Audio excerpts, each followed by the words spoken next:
નમસ્કાર મિત્રો, આજના વિડીયોમાં તમારું હાર્દિક સ્વાગત છે। મિત્રો, આજે આપણે ગુજરાતી પેપર માટે ગુજરાતી પેપર માટે એક સંપૂર્ણ મોક ટેસ્ટનું આયોજન કરેલું છે। આજે પેપર 1 મિત્રો, આ રીતે 30 ટોટલ દરરોજ એક મોક ટેસ્ટ આવશે। 30 ટેસ્ટ ટોટલ થશે મિત્રો।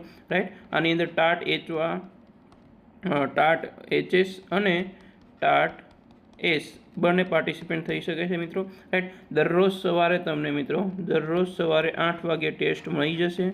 અને એનું સોલ્યુશન 5 વાગે મિત્રો એનું સોલ્યુશન આપણી ચેનલ ઉપર એનું અપલોડ થઈ જશે મિત્રો। ક્લિયર? બાકીના સમયમાં તમારે આ ટેસ્ટ લખવાનો મિત્રો પ્રયત્ન કરો। ક્લિયર? હવે જે આપણું માળખું કાલે બદલ્યું કે ભાઈ નિબંધ છે કુલ 2 લખવાના થશે, અને કુલ 200 શબ્દોમાં લખવાના થશે, તો એ મુજબ જ આપણે સોલ્યુશન પણ આવશે મિત્રો। ક્લિયર?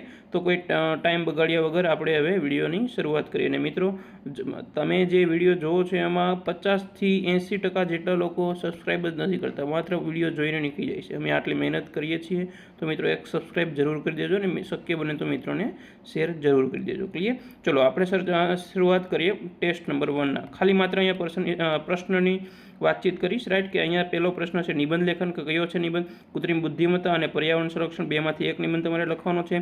પત્ર લેખન જોઈએ તો તમારી શાળામાં વિદ્યાર્થીઓ માટે વાંચન સંસ્કૃતિ અભિયાન શરૂ કરવા અંગે જરૂરી પુસ્તકો, વાંચન ખૂણો તથા સાહિત્યિક પ્રવૃત્તિ શરૂ કરવાની વિનંતી કરતા જિલ્લા શિક્ષણ અધિકારીને પત્ર લખો। ક્લિયર? સંક્ષેપીકરણ પેરેગ્રાફ તમારી રીતે અહીંયા પોઝ કરી અને જોઈ શકો છો। સાથે સાથે ચર્ચાપત્ર નીચેના વિષય પર આશરે 150 શબ્દોમાં તમારે ચર્ચાપત્ર મિત્રો લખવાનું છે। ક્લિયર? તો આ રીતે તમે વિડીયો સંપૂર્ણ જોઈ અને મિત્રો તમારી રીતે બધા જ પ્રશ્નોનો જવાબ લખવાનો છે। ક્લિયર? અને સાંજે 5 વાગ્યા સુધીમાં આદર્શ પ્રશ્નોનો જવાબ મળી જશે, તમે તમારી રીતે ચકાસણી કરી શકો છો।